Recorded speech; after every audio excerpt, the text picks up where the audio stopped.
Okay, here's the next step, is baking this. So this is polymer clay. The sculpture is done. And one thing I don't like about the Sculpey 3 is that it's too soft, but it makes it a little bit more painterly. So next step, I'm in my toaster oven. This should work. A normal oven will also work, but it's a little bit more efficient to use these. So it's nice that I did use a tile. So they recommend people use tiles for baking because this holds the heat really well. And you want to bake this at 275 degrees for about 15 minutes. But because I'm using one of these toaster ovens, it's a little bit more difficult because they don't heat things evenly. So my aluminum here.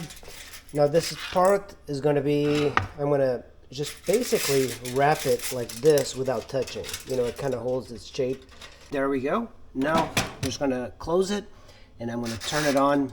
This actually has to be pretty high. Okay, so I cooked it. One thing I tend to use is one of these to check the temperature. But if it's not cooked, I can just put it back in the oven. And here we go.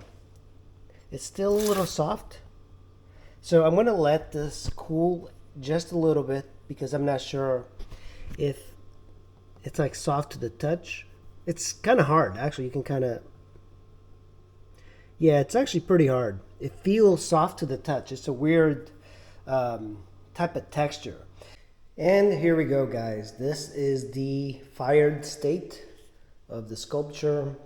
And, you know, it turned out pretty well. I'm kind of happy with it.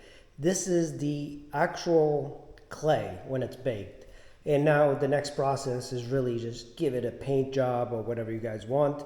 And the last thing I did was add a little wax, a little brown wax. And it's pretty interesting because I'm looking at the clay. I can see my fingerprint, so it's really interesting. But that's it. Hit like and subscribe, and I'll see you in the next video.